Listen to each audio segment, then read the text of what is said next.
कीचक कितना शक्तिशाली था। महाभारत में जहां एक और धर्म और अधर्म की स्पष्ट रेखाएं खींची गई थी, वहीं कुछ ऐसे चरित्र भी थे जो अपनी शक्ति और अहंकार के कारण स्वयं विनाश का कारण बने। ऐसा ही एक नाम था कीचक।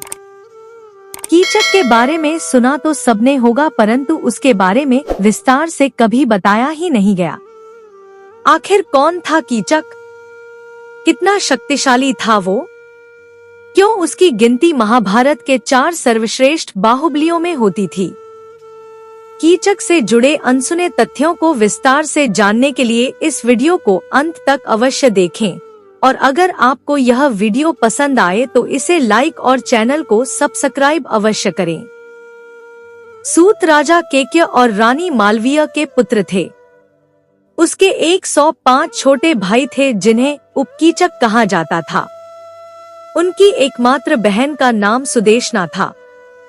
कीचक और उपकीचकों का जन्म कालकेय नामक असुरों में यष्ट बाण के एक अंश से हुआ था। विराट नरेश मत्स्य ने सुदेशना से विवाह किया और उस दिन से कीचक और उसके भाई भी विराट राजमहल में रहने लगे। कीचक विराट की सेना का प्रधान सेनापति था और उसने कई बार त्रिगर्तों के राजा सुशर्मा को उसकी सेना सहित युद्ध में पराजित किया था। वह अत्यंत बलशाली कुशल गदा योद्धा तथा पराक्रमी वीर था। मत्स्य राज का सेनापति रहते उसने अपने अदम्य साहस और अपराजय पराक्रम से राज्य की सीमाओं को अभेद्य दुर्ग बना दिया। उसकी प्रतापी उपस्थिति के कारण किसी भी अन्य राजा को वहां आक्रमण करने का साहस नहीं होता था। उसने अनेक आक्रमणों को सफलतापूर्वक विफल कर अपने राज्य की रक्षा की थी एवं वीरता का परिचय दिया था। कीचक के मारे जाने की सूचना जब दुर्योधन ने सुनी तो वह हैरान हो गया। वह वहां भरी सभा में बोला, मैंने सुना है कि कीचक, भीम, शल्य और बलराम शक्ति में बराबर थे और कुश्ती तथा द्वंद्व युद्ध के विशेषज्ञ थे। पृथ्वी पर कोई ऐसा नहीं था जो उन्हें हरा सके। वो ही एक दूसरे को हरा सकते थे। कीचक को निश्चित रूप से अन्य तीनों में से किसी एक ने मारा होगा। बलराम और शल्य बहुत दूर हैं और ना ही उनके पास कीचक को मारने का कोई कारण था। शेष बचते हैं भीम। यह केवल भीम के लिए ही संभव है। दुर्योधन के वचन दर्शाते हैं कि कीचक कोई साधारण योद्धा नहीं था। वह भीम के समान ही बलशाली था। कीचक बहुत समय तक विजय अभियानों पर विराट नगर से दूर था और पांडवों के अज्ञातवास के अंतिम दिनों में वह राजमहल लौटा था।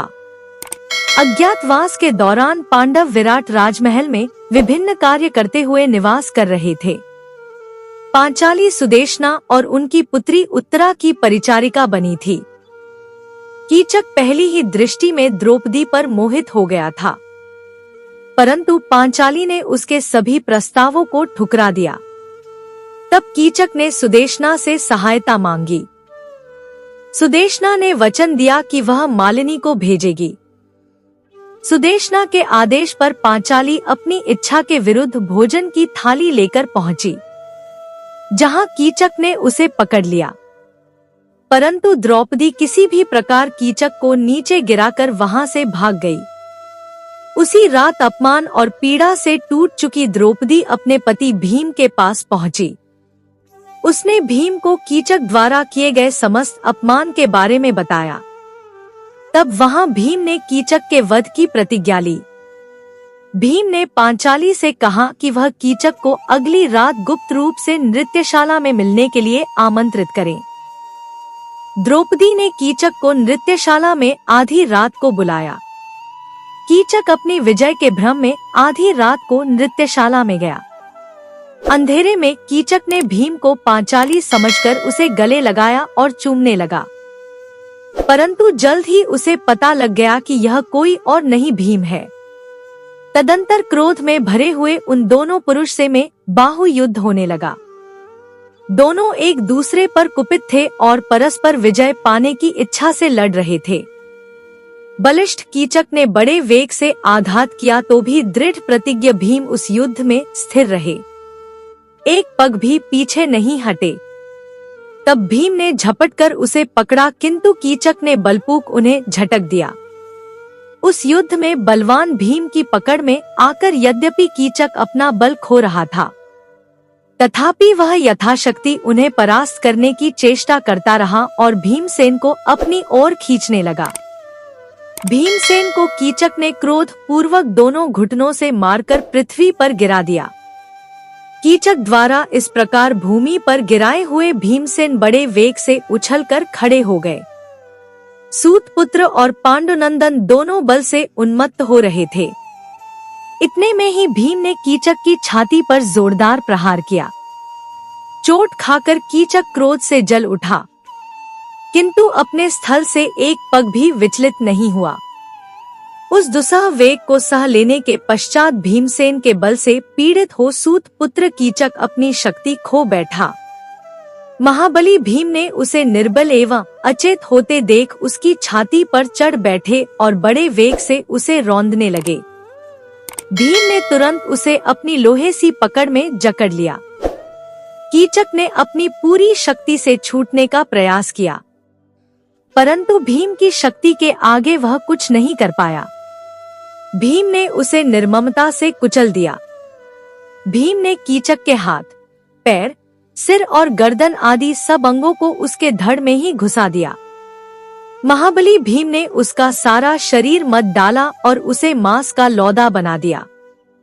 उसके शरीर को ऐसा विकृत कर दिया कि वह मांस का एक पिंड मात्र ही रह गया, जिसमें हड्डियां तक नहीं बची थी। इसकी कथा भी फैल गई कि कीचक की मृत्यु एक गंधर्व द्वारा की गई थी, जो द्रौपदी का पति था। उपकीचों ने अपने भाई कीचक का मृत शरीर श्मशान ले जाकर रखा।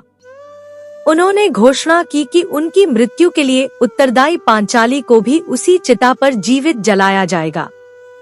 वे उसे बलपूर्वक वहां ले गए। पांचाली की हृदय विदारक चीखें सुनकर भीम वहां आ पहुँचे और सभी उपकीचकों का वध कर दिया तथा पांचाली को मृत्यु से बचा लिया। तत्पश्चात विराट राज की उपस्थिति में कीचक और उपकीचों का अंतिम संस्कार संपन्न हुआ। अगर आपको यह वीडियो अच्छी लगी तो लाइक करें, शेयर करें, मेरे चैनल को सब्सक्राइब करें। मिलते हैं एक और नए वीडियो के साथ। धन्यवाद। और कमेंट में जय श्री कृष्ण लिखना ना भूले।